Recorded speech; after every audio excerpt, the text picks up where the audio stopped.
Good afternoon, everybody. We are going to get started in just a second. And yeah, I will do this. Hi, I am Nicole Ingalls. I'm with the City of Omaha's Planning Department in the Community Development Division. I have Wyatt Toole and Pat Evans with me, as well as Lisa Smith in the other room and Alyssa Sillick. I hope I said that correctly, Alyssa. I'm sorry if I mispronounced your last name. In all to jump in and answer questions. So let me get our PowerPoint pulled up. We were planning to do this as a pre-recorded presentation, but that has not panned out quite like we wanted to. So I'm just going to let you know how we're going to do things, and we can go from there. So we're going to start talking about the 2020 action plan, and then we'll move on to the choice neighborhood improvements with a pre-recorded presentation on that one, which is pretty brief. We have Lisa and Wyatt monitoring comments so that we can answer any questions that we see.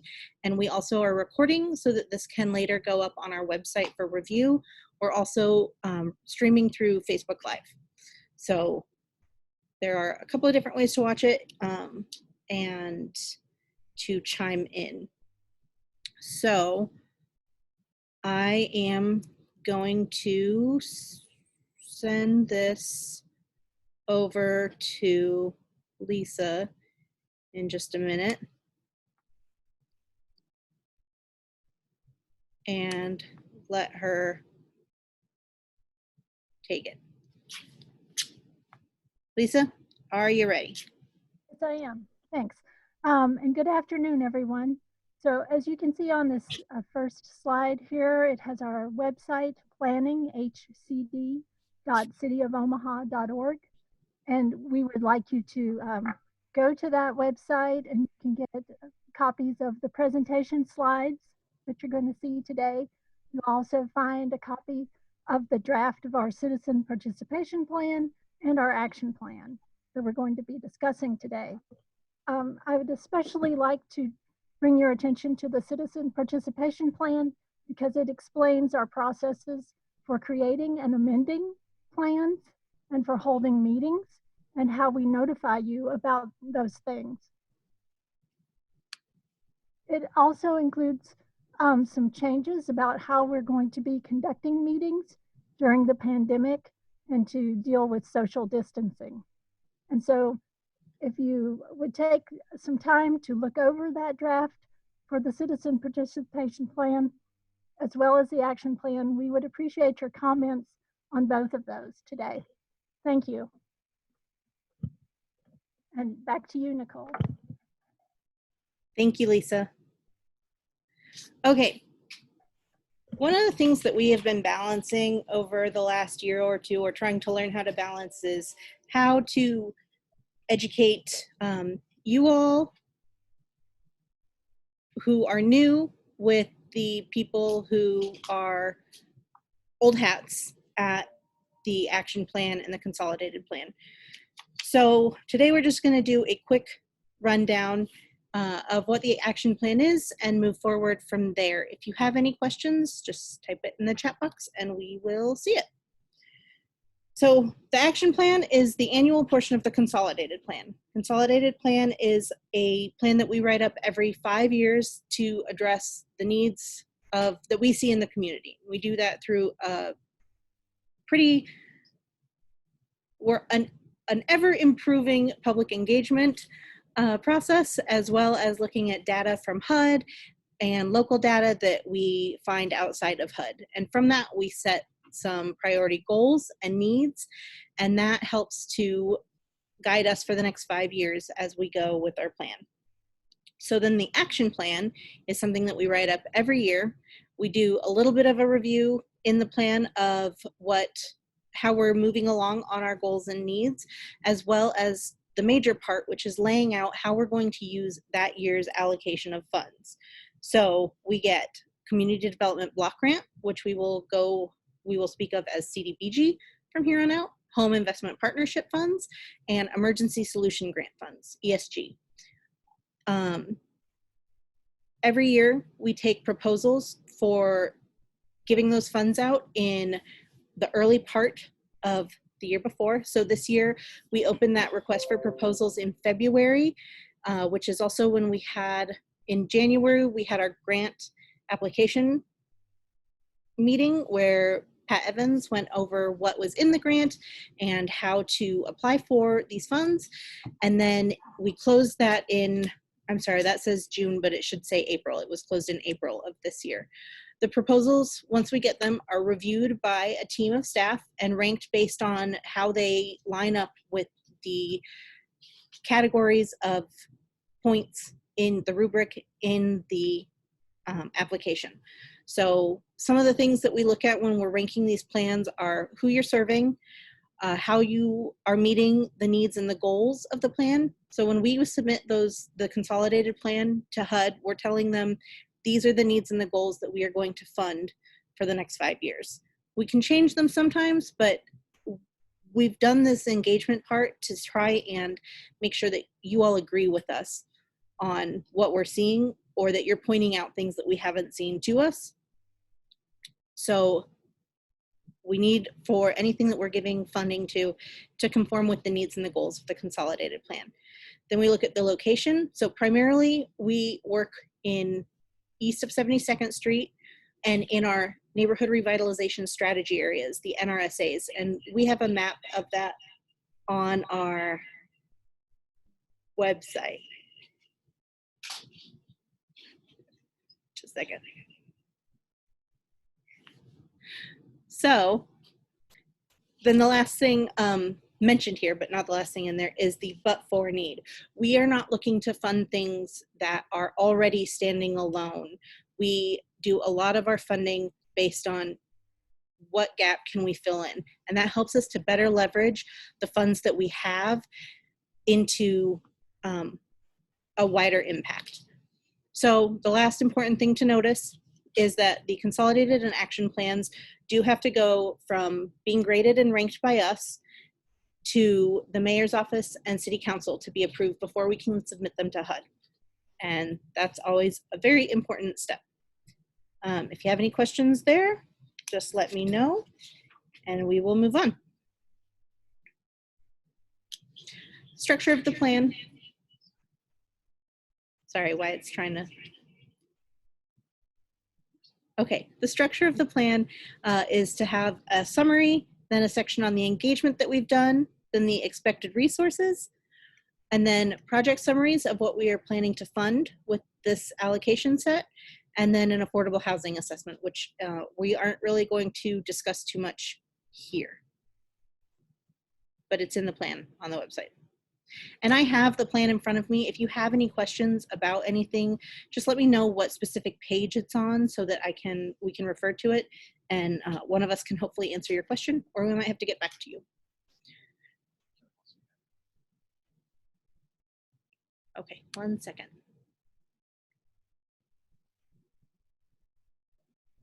I'm adding Kelly Johnson Dorsey as a panelist so that she can talk.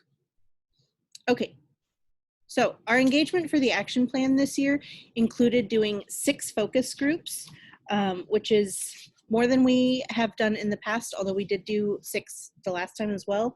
We tried to reach out to communities that we have not necessarily engaged with as well or as much before. So we had a focus group, actually 2, for persons and people who provide services, persons with disability and people who provide services to them.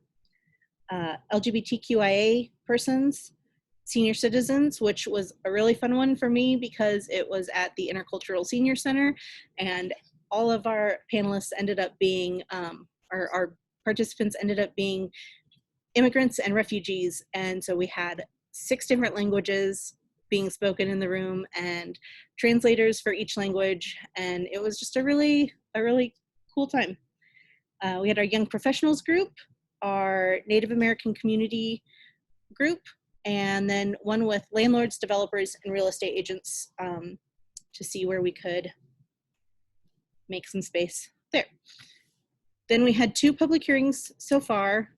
January 21st at the Heart Ministries building, which if you were at, was probably the biggest meeting we've had in many years. We had about 120 people show up, which was more people than the space we planned for. And then we had another open house on February 21st at the South Omaha Library. So this is technically our 3rd public meeting on this, and it is new for us.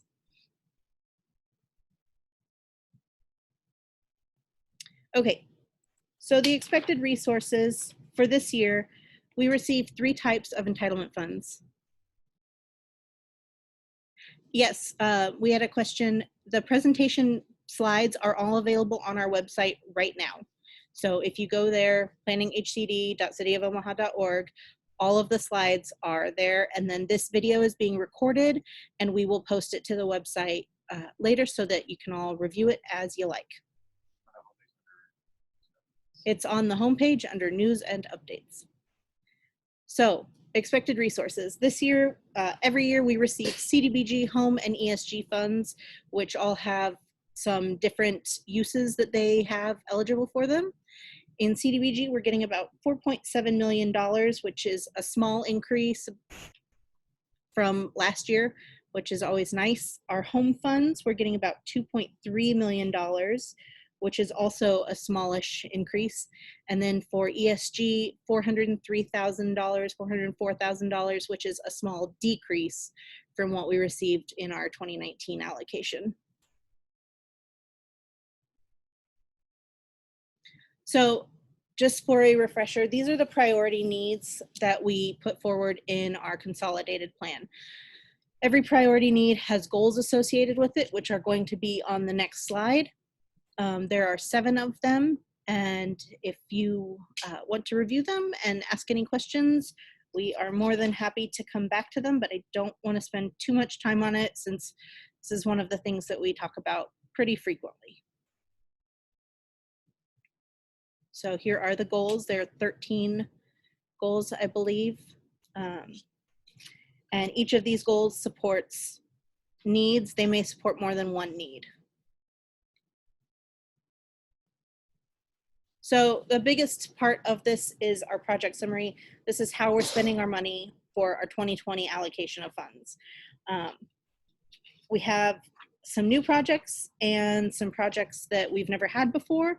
So we'll go through each one pretty quickly. And again, if you have questions, you can always contact us through the website. You can get our information, and you can always email hcdcomments@cityofomaha.org. Sorry, Jamie has a question. Jamie, we're going to talk about that in a little bit. So if you'll hold off, we'll get there. So we're going to go by goal. So the first goal is public improvements. One of the programs that we have for public improvements this year is it's the only program we have for public improvements, is our NRSA targeted sidewalk improvement program. So we're doing 2 stretches of sidewalk where we will make repairs, North 24th Street between Manderson and Spencer, and South 30th Street from Q Street to W Street. We have $50,000 of CDBG funds that are going into this, and it will help with the needs of neighborhood revitalization and economic development. The North 24th Street was chosen in partnership with the North 24th Street BID, so that's where the economic development comes in, helping to make that business district more walkable, look nicer, be a more functional business district, and it addresses safety hazards.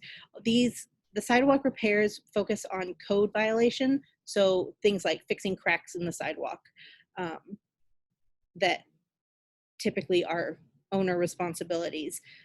And then 30th Street was chosen because it is part of the Choice Neighborhood Planning Grant area that we received a Choice Neighborhood Grant for last year. New construction, single family housing. So we are planning to build 5 homes with JSU Housing in the North Choice neighborhood grant area. So that's around the Highlander 75 North area. We're putting about $280,000 of CDBG and $500,000 of home funds into that for 5 units. Those homes will then be sold to low and moderate income individuals or households, and they will be owner occupied. Then the Emerging Housing Builder Program, we are putting $400,000 of home funds into 2 homes being built by emerging builders with Section 3 business needs. Alyssa, would you be willing to chime in and talk about Section 3 business needs a little bit, please?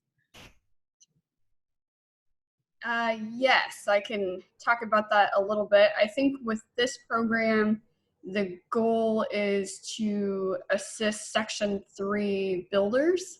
So a Section 3 firm, just so everyone is aware, different ways that we can consider a business a Section 3 business. One is if 51% or more of the owners are low-income residents.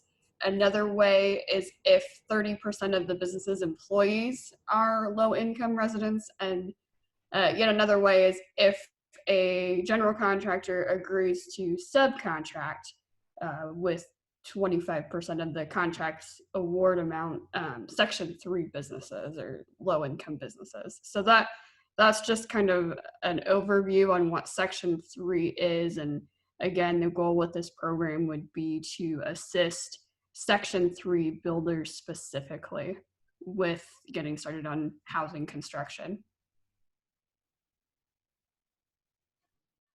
Thank you. Pat, do you have anything you'd like to add there? Yes, when you see the 2 homes that are to be built on city-owned lots, the city owns some lots that we are looking at how to leverage working with smaller builders who don't have the capacity to build large development that we traditionally do with like a JSU or Holy Name. The $400,000 would assist in the construction of the homes, as well as a lot of technical assistance by our construction staff would be given to those particular builders to help grow them and understand how to work within our government system, how to get construction done, and not to create a burden in terms of construction cost initially, but to build them as contractors so that their need would not be as much money from us to actually do affordable housing, but more for guidance. So this is a pilot program that we're looking to do and expand, both in the C&I area as well as other areas of North and South Omaha, where we have city lots. Thank you very much. Okay. Those are our 2 single-family new construction programs. Now our single-family housing rehabilitation programs. A lot of these programs, I think all of these programs are programs that we've been doing for a long time. They're not really new at all. So you're probably pretty familiar with it. Single family housing rehabilitation is for owner occupants who are low and moderate income. This has $600,000 of CDBG funds in it. It addresses affordable housing, and we aim to do 20 units. Over the last several years, we've moved to doing more exterior only rehabs. They give us a little bit more flexibility and prove to be a pretty good investment to people. So these programs can go to households who are making up to 80% of the area median income, and it's considered a deferred payment loan. However, that loan diminishes over the 5 years, and after 5 years, it's forgiven, essentially. So if you were to sell your house before that 5 years, you'd need to pay the loan back as you sold your house. There are some things that go with the loan, like your taxes have to be current, you can't have any child support that's delinquent, and you've got to have a clean title. Sometimes we can help with cleaning up those titles, which we actually see fairly messy titles pretty frequently. So that's certainly a barrier. There is a limit on these of projects can go up to $35,000. Just one more thing. These are for projects that are east of 72nd Street. We have in the past had targeted areas where we concentrate our funding for this kind of activity. Right now we have it open north and south east of 72nd Street, but we do have priority areas. Like right now, the Choice neighborhood is a priority area for this activity once we start moving into this budget. So we do things, again, the focus has become more exterior than full rehab, but that determination is left up to the construction specialists in terms of feasibility. So, you know, that does include concrete work, doors and windows, roofs and gutters, those kinds of things. There is also a lead consideration that once you do a certain amount of straight rehab work, you do have to consider lead. So there may be some lead work that is also included within that $35,000 on the interior of the house. All right. Next is our energy conservation and healthy homes programs. We have $200,000 of CDBG funds in there to address affordable housing and community resilience, and aim to affect 30 properties. The photos that you see here are one of the projects that that program did, where some new storm windows were installed to make some improvements. Wyatt Toole runs that program, so I am going to let him talk about that now.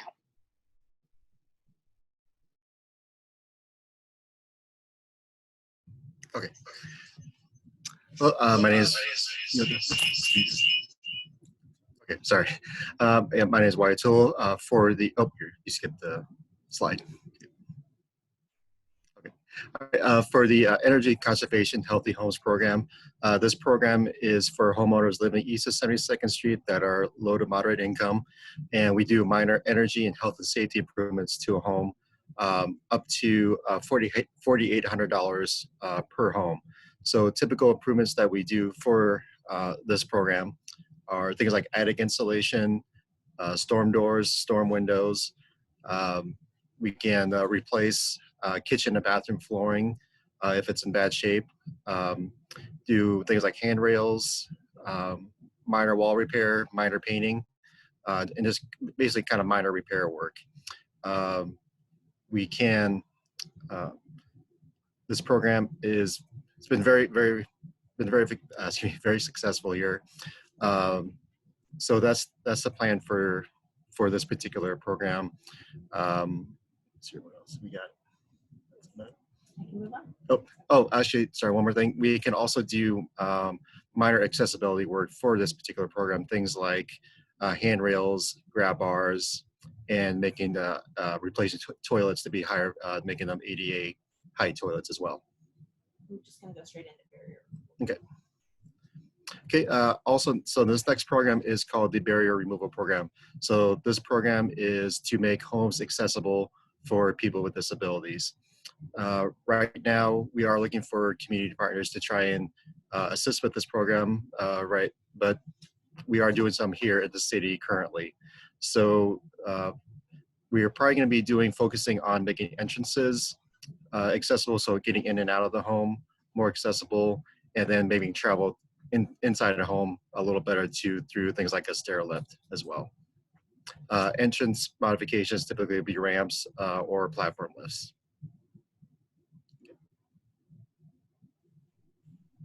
Okay. Okay. Our next project is our emergency repair and handyman programs. Again, these are programs that have been going on for a very long time. We have $350,000 in CDBG in the emergency repair program, and we aim to impact 60 units there. The main thing that the emergency repair program does is replace hot water heaters and furnaces that go out. There are some other things that it can do, but that's primarily what it does. So there's a maximum, it's limited to 60% of the area median income and is a citywide program. You don't have to live east of 72nd Street to be impacted by that one. And you don't have to be a senior. For the handyman program, that is targeted at seniors, another $350,000 into that with 500 units expected. This one frequently exceeds the goal. And it does things like install grab bars, repair steps, Sometimes I see painting come through. It goes up to 80% of the AMI. And again, you do have to be a senior, but it's citywide. Anything else? Okay. So the roof repair replacement, there's supposed to be a photo there. It is not. So that's $100,000 of CDBG, and it is aiming to impact 15 units. And I think Pat's going to talk about it a little bit more. Okay, this program is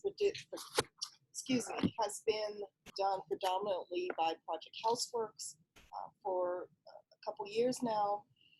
They do repair and replace roofs with the funding that we give them, along with their own program where they also do this program with their own funding. So this really is just an extension of what exists with Project Houseworks already. They do serve most of their, well, all of their programs do serve elderly people or senior people. And this is just a continuation of a project that we've been funding. Okay.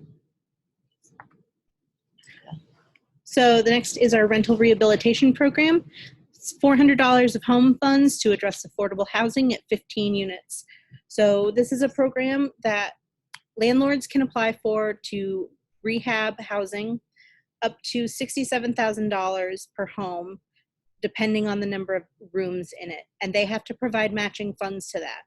Once this project is complete, then the landlord has to rent to low and moderate income families at HUD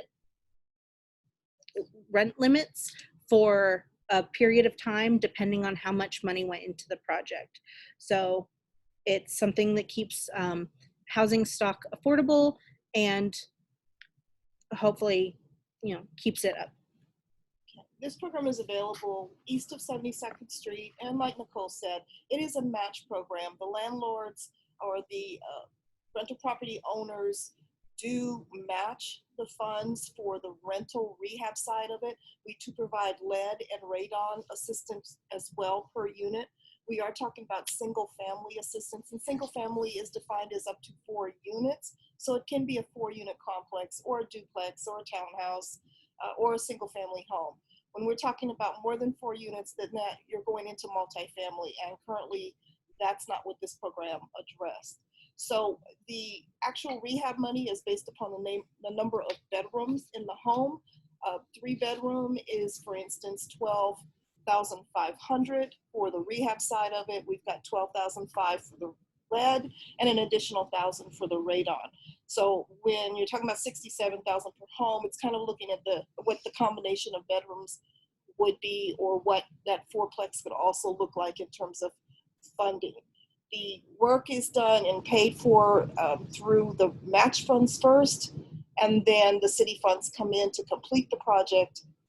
As Nicole said, the result is a low to moderate income tenant that will rent and pay the HUD-driven rents for what's called the affordability period, which could be 10 to 15 years. Pat, Aaron has a question. Is there a list of properties that have received home funds for this program?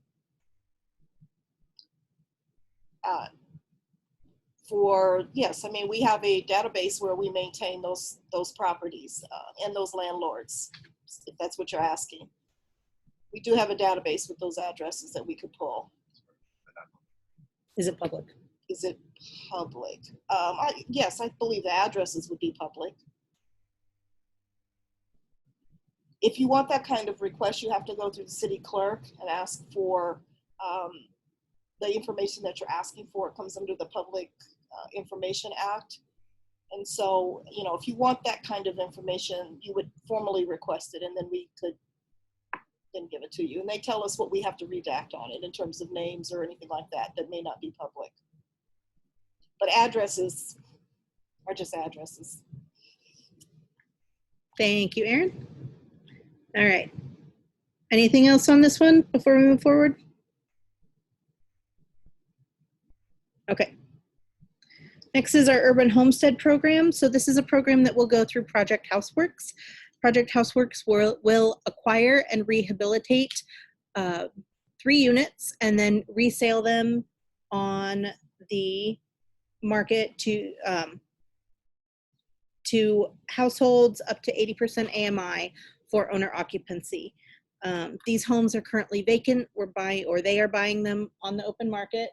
And that means that they can be in different areas that we may not work in, that might be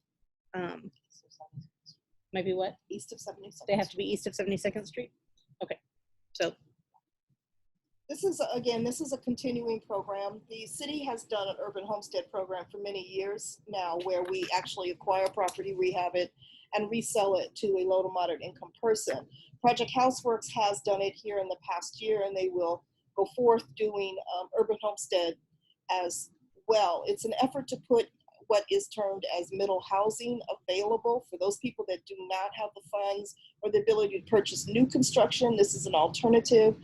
It is middle housing where it's priced a little bit lower. Also, it gives more of a housing choice because it's in neighborhoods that we don't necessarily target with our funding and that kind of thing. So it's a much needed kind of thing. We also do provide down payment assistance for the potential home buyer as well. Okay. Then our last rehab program here is the OHA radon testing and mitigation. We will be giving $50,000 of CDBG funds to assist with radon testing and mitigation at 20 OHA scattered site single family housing properties. If you don't know much about radon, it is the second leading cause of lung cancer among the first leading cause of lung cancer among non-smokers, and the second leading cause of lung cancer overall. It is odorless, tasteless, and you can't see it. So it's something that people don't necessarily even know about. The map that you see there is of radon zones in Nebraska. Overall, Nebraska is in a really high radon zone. And so there's an action level that EPA recommends after testing. You will install a radon mitigation system. I know what it is, but I don't. Oh, okay. Yeah, Wyatt does this more, so he can talk about it. So just real quickly, radon, the best analogy for radon is that it's like cigarette smoke. It's a naturally occurring gas that comes out of the ground. So the more that you're around it at the higher concentration, the increased likelihood that you will develop lung cancer from radon. So, and in a house, radon can basically trap that gas in a home. So basements that have exposed soil are more likely to have high radon, and the action level for radon is 4.0. So if you get a rating above 4.0 above, that's the action level to have a radon mitigation system put in. Usually that involves a tube in the basement floor coming up to the house and going above the roof line, and then with a fan that then kind of sucks air from below the basement floor.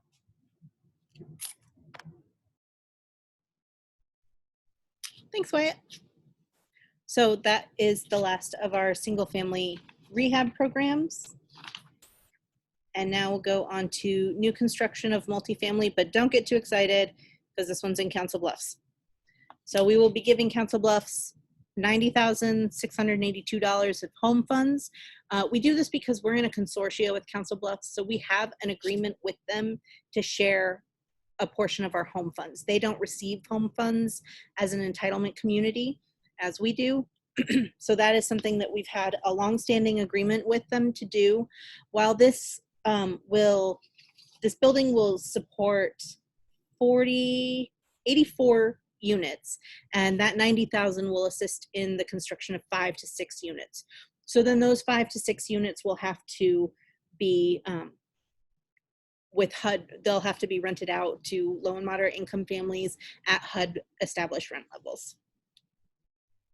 And that will be at 28th and 2nd Avenue in Council Bluffs. That's the intersection there.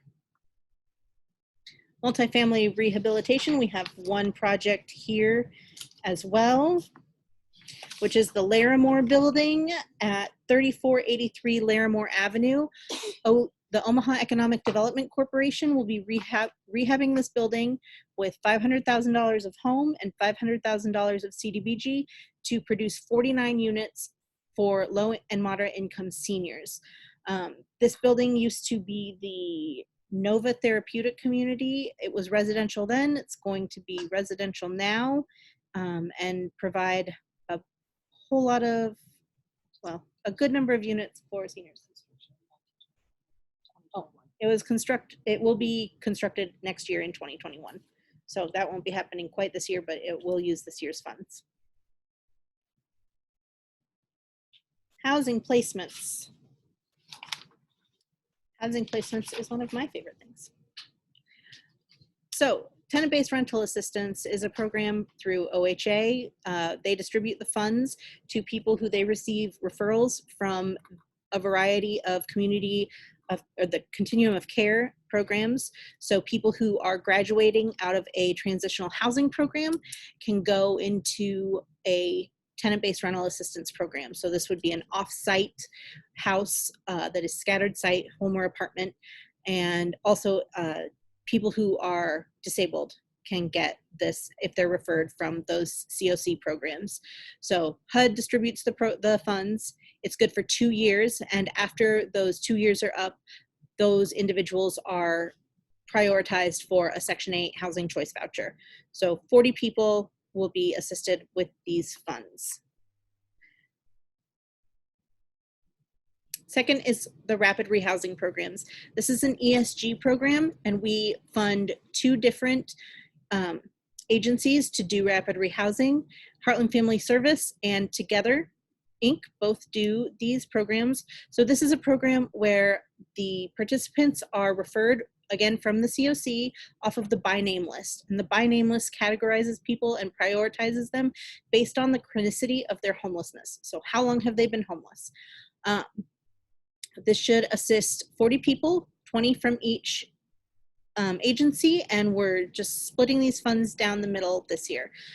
So again, this is rental assistance for a maximum of 24 months, and it would be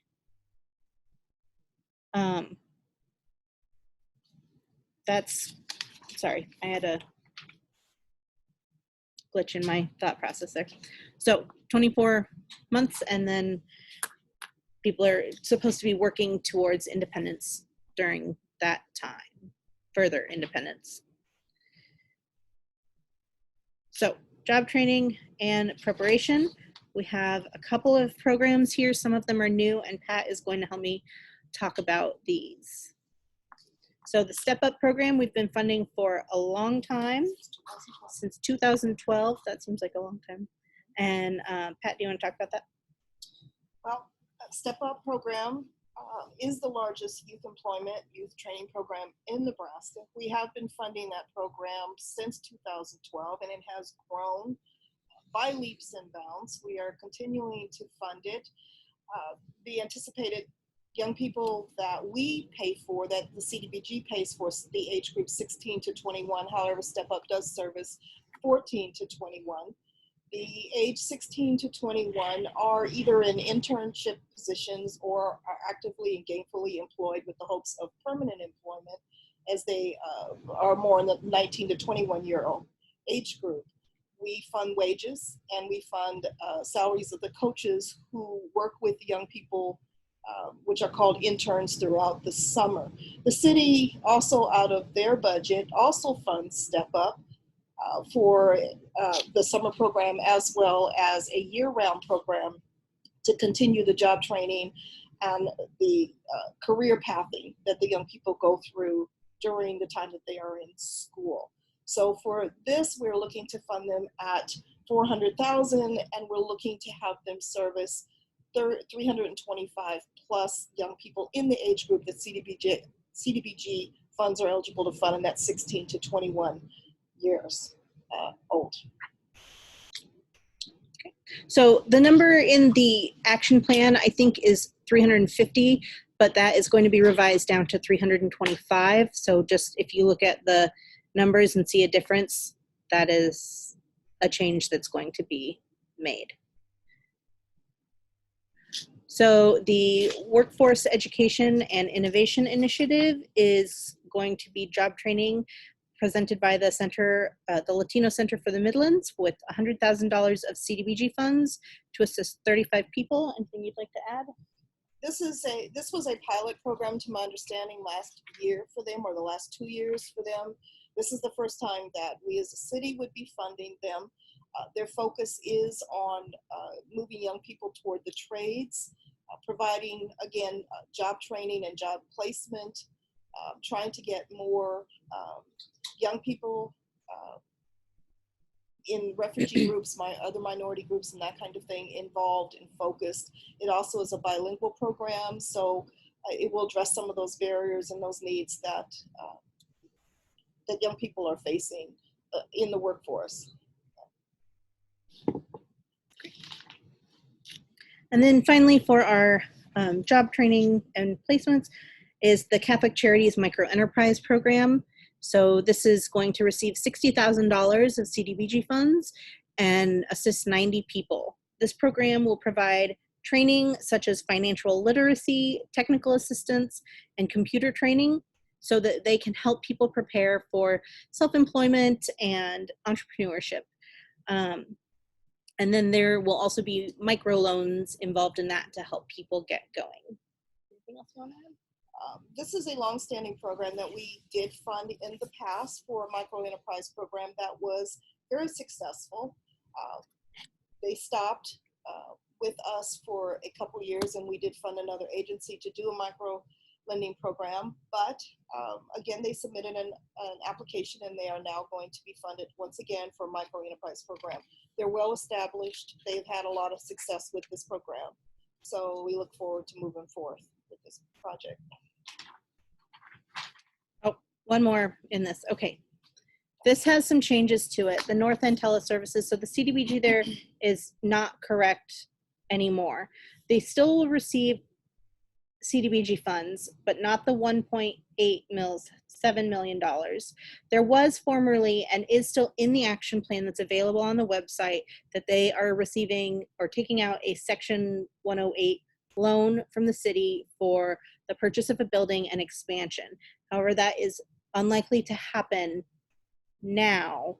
They'll still receive the funds for job creation and may receive some of the funds that are allocated to us through the CARES Act to combat the economic impacts of COVID-19. What else would you like to say about this, Pat? I think you covered it. Okay, so there's some changes coming to this. It's still a little bit in flux, but this is still a business, a North Omaha-based business that employs quite a few people. She's looking to employ quite a few more so that she can expand those services. They have a contract with Department of Labor and Health and Human Services or Douglas County Health. Either the health department, the Douglas County Health Department or Health and Human Services, that they are taking calls directly related to COVID-19. And so that is something that would give them a leg up in receiving those COVID-19 funds, which we'll talk about again very shortly. Just let us know if you have any questions. Slum and blight elimination. There are two programs under the slum and blight elimination.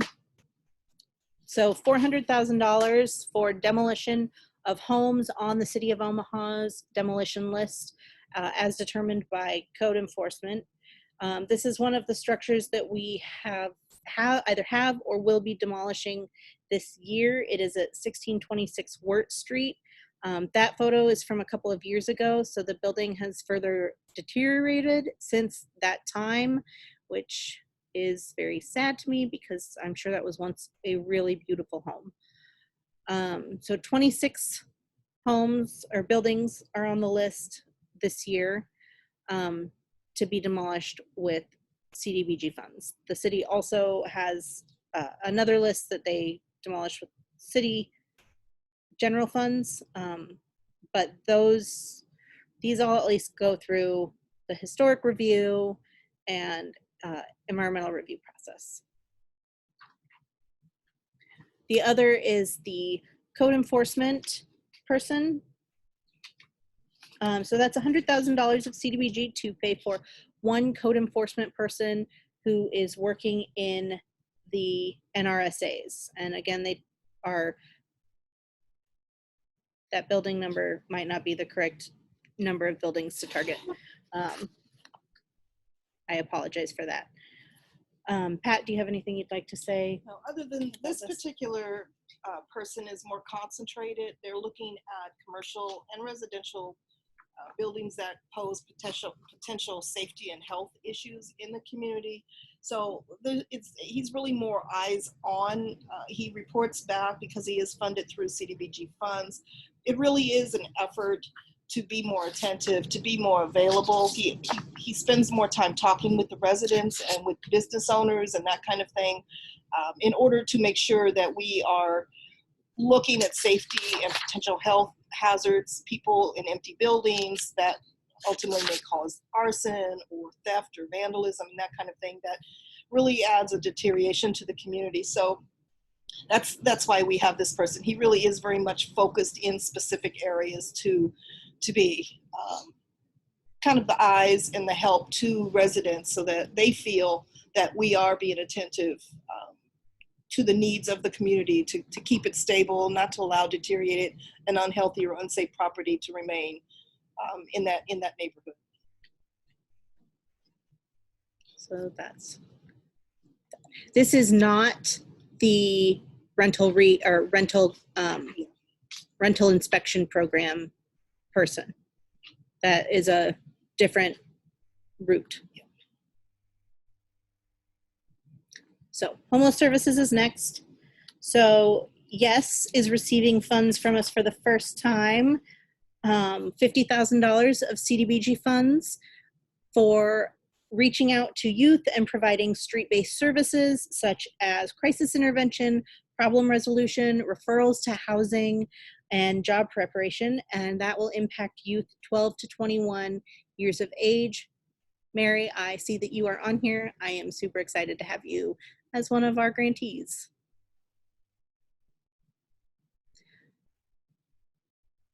Okay, emergency shelter. We have $224,000 going towards 3 emergency shelter operations.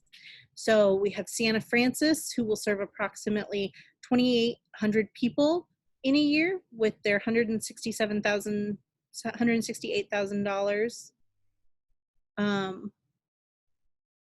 Blake, I will have to get back to you on that. Blake Johnson asked, could we get a contact for the neighborhood-focused code enforcement person?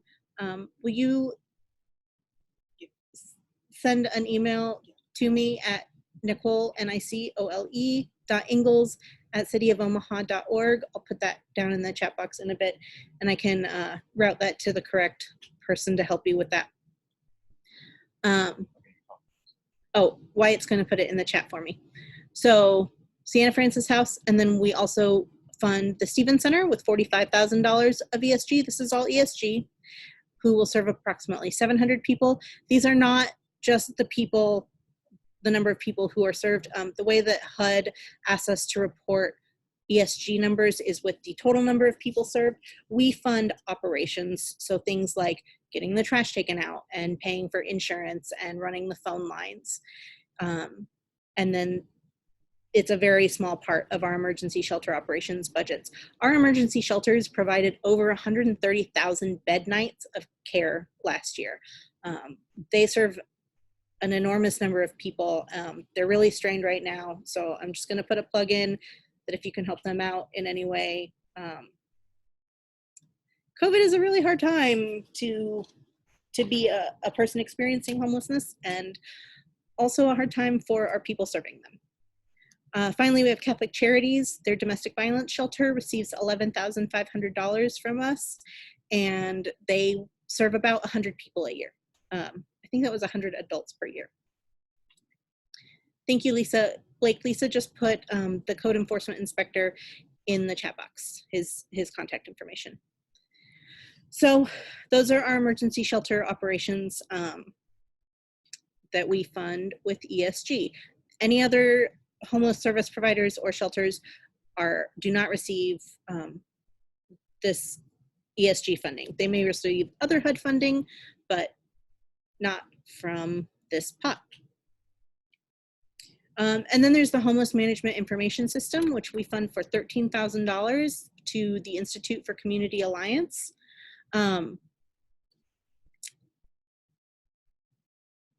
That's okay, Jamie. I will reach out to you. So the HMIS system helps to track and report for the homeless services, where people are getting services, what kind of services they're for. It also helps them to determine what services people might be eligible for, and just generally keep track of who's seeing who. And it's a really important service. So thank you, ICA. Financial and housing education. One program is Family Housing Advisory Services. Again, we have been funding Family Housing Advisory Services for quite a long time. And they do home ownership counseling services to prospective home buyers. Anyone who buys a city-built home has gone through this program. But not everyone who goes through this program will buy a city-built home. Home buyer financing, again, been funding them forever. This is Omaha 100. They provide the underwriting for the mortgages that we, for the homes that we build, and also, what else would you like to say about? They provide they are a first mortgager. They do provide the city's second silent mortgages. They are our underwriter for the city funded homes. That's homes that are created by the nonprofits, as well as at one time the city. They are a CDFI. We've been funding Omaha 100 as our underwriter for at least 20 years. Very experienced. They're very community oriented, and they do come under the umbrella of FAS, Family Housing Advisory Service. Then our last program is our administration. So this is how much money goes towards personnel, non-personnel costs, and then other indirect program costs and paying for like our computers. So that is there for you. Okay, COVID, real quick, Jamie, I hope you're still here. This is the amount of funding that we received under the CARES Act. So for ESG, that is, again, for homeless services. It's only for homeless services. We are working closely. I am on calls with our match staff at least twice a week, and I love them very much, and talking to our other providers with how our ESG is going to be most useful to provide services for our individuals experiencing homelessness. Again, if we do not have any positive cases of COVID in any of our shelters at this time. We've had people tested, and all those tests have come back negative. However, if we do get a person with COVID who is positive in one of our congregate living situations, it's going to be devastating to the people who are living there right then, and it's really going to be a strain on the homeless services that we have right now. So we don't know exactly where those funds are going to go, but we are working closely with our providers to make sure that we're doing it in a way that is useful. Dennis, I see that you just raised your hand. I am not entirely sure what to do with that, but if you can type in the chat box, that would probably be the best way to answer whatever question you have with that. For CDBG, right now, we don't have our priorities set for it. There are so many things that CDBG can do, and we just don't have the priorities set yet. So Jamie, we will have to get into a conversation with you to see how you guys can be better partners, because we just don't know yet. If you have concerns or priorities of your own, you can always let us know what those are. But they will align with our priorities and goals. Yeah. But no matter how we spend them, they will align with those priorities. So it can do a lot of things like support small businesses. It could go towards that NET. Okay, gotcha, Dennis. It can do some more services with our homeless service providers. We can maybe do some rental or mortgage assistance. So many things that it can do, and just we don't have those priorities set yet. So Nicole, bear with us. Nicole, yep. This is Lisa. I'm just going to add that we have been talking to some partners about food security. So that's one of the potential areas. Another potential area is working with one of our partners about workforce placement and support that would address COVID issues. A telephone answering system, that a call center, That's so that the NET. folks could, right. So, and then another area that we're looking at is also broadband access to parts of the community that don't receive very good broadband or Wi-Fi access, particularly for children who are trying to do their classwork at home. So we're talking to some partners about things like that. And I know that Bill Lukash, who's our assistant director, is on the mayor's task force, along with people like Randy McCoy and philanthropic, Randy from Match and philanthropic communities. So they talk weekly as well. I think actually they're on that call right now. Mary, the process to decide how to spend the CARES Act funding is unclear at this time.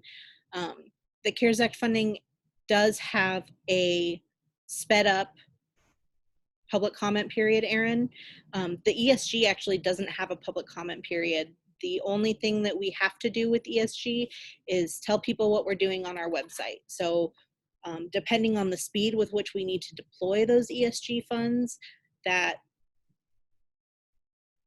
could have more or it could have the minimum.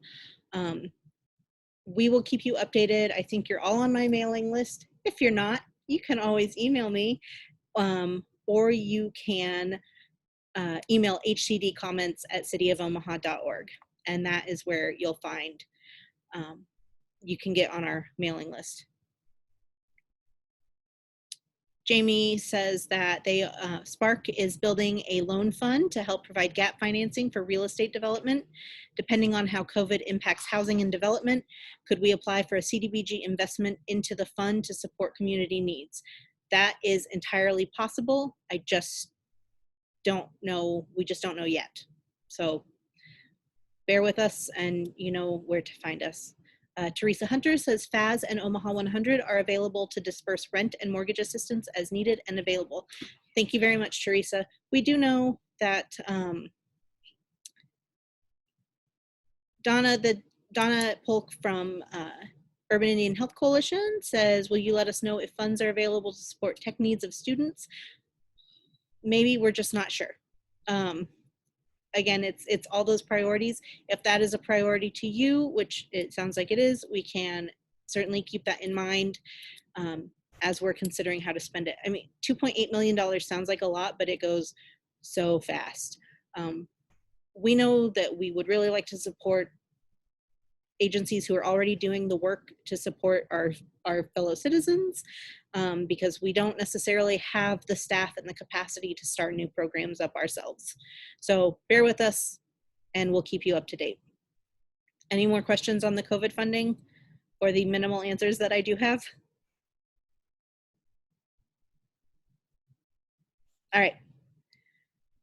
Oh, okay. Lisa says that we'll be holding another meeting for input on how the COVID funds are allocated, and it'll probably be another Zoom meeting. So 2020 Action Plan comment closes May 7th, 2020. It will then go to City Council for approval. And hopefully by June, we can have those funds, and for the first time ever, have our ESG funds deployed to our homeless service providers before almost the end of their current contract. If you have any comments, please feel free to put them in the chat box. We're also streaming on Facebook Live, which I think is mostly just me and Wyatt at this point. And let us know if you have comments. Again, hcdcomments@cityofomaha.org, and we will make sure that those get included to everyone. So we have one more thing for you before we go. And again, continue to feel free to ask questions of us in the chat box or email them to us. But we are going to play a video or a presentation that Kelly Johnson Dorsey recorded about the Choice neighborhood improvements. And I'm going to have to bear with me while I figure out how to change what I'm sharing with you.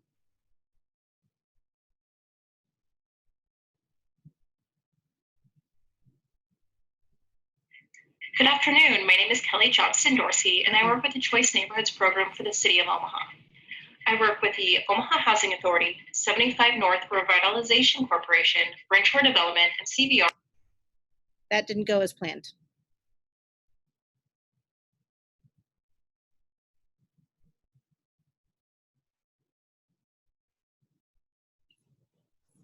They do see my face. Okay.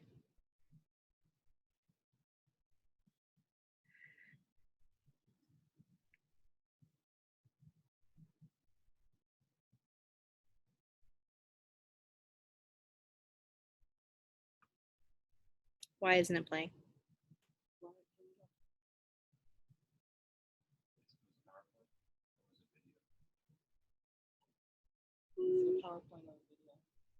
Not sure. Sorry, everyone.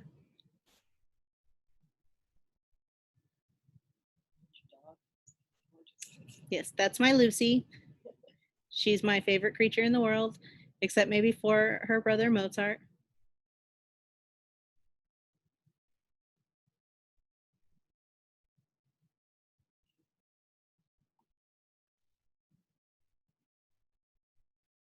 Kelly, I'm having some trouble. I'm sorry.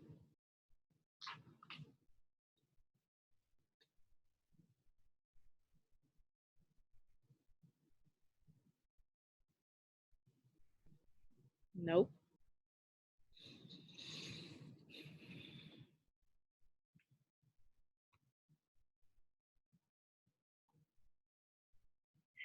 Good afternoon. My name is Kelly Johnston Dorsey, and I work with the Choice Neighborhoods program for the City of Omaha.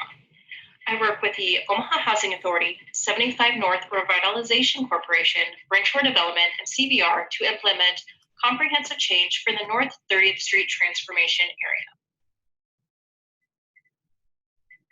Where is the transformation area? Generally, the boundaries are from Pinckney Street on the north, North 33rd Street, including Adams Park on the west, Cummings Street on the south, and Highway 75 on the east. This area includes the new Early Learning Center at Kennedy, Kennedy Elementary School, Spencer Homes Public Housing Site, Adams Park, Prospect Hill Cemetery, Charles Drew Health Center, and the Highlander development, including the Accelerator, among other destinations. What is the Choice Neighborhoods Grant? It is a federal grant program administered by HUD. The City of Omaha and our project partners were awarded $25 million in May 2019. Considering our community leverage, the total program is closer to $200 million. Choice Neighborhoods is a comprehensive approach to neighborhood transformation. The program focuses on 3 goals around housing, people, and neighborhood. Within the housing component, Spencer Homes will be demolished and replaced with approximately 450 mixed-income housing units. First completing the Highlander phase, then moving down North 30th Street closer to Spencer Homes and Kennedy Elementary School. The first phase is currently underway at North 30th Street and Parker Street, a 60-unit building for seniors. Mobility point. With the people component, 75 North and the Omaha Housing Authority are working to identify the needs of Spencer Homes residents and how to make sure those needs are met. Today, I want to focus on one piece of the neighborhood component. How can we make smart changes in the neighborhood to offer amenities and assets that are important to families' choices about their community for future and current residents? We are planning and funding this program through the Choice Neighborhoods Program Critical Community Improvement Plan. We can use a maximum of 15% of our grant on critical community improvements, and we intend to do so. The funding is for physical, community, and economic development projects that enhance and accelerate the transformation of the neighborhood. They are not intended to be used for basic infrastructure or city services. For example, we cannot replace sidewalks with this grant program. It should be used for innovative solutions. HUD is pushing us to be creative in how we use this money. Our current proposal is here. This is based upon feedback received during public meetings prior to our grant application and refined based on feedback from HUD. We propose making improvements to North 30th Street, focusing on improving the pedestrian environment through streetscaping and placemaking. What is this? Yes, it is improving sidewalks, but also lighting and amenities like seating and signage. We propose building a new playground. We propose creating a new facade improvement program. We propose providing economic development support. This likely means paying for commercial space for small and startup businesses in the community. We are still working on the details and want additional community feedback before any programs or proposals are finalized. To do so, you can comment through chat on this presentation or email me directly. We are also conducting a neighborhood survey to get feedback and asking property owners if they're interested in a facade improvement program to take into consideration when determining the funding amount for that program. We are focusing a lot of effort in this area for the next 4 years, and we are excited that the community is starting to see the physical changes. Thank you, and I am available at the end of this presentation for any questions.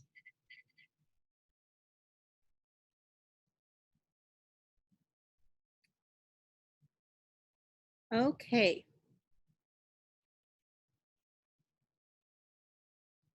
Does anyone have any questions for Kelly?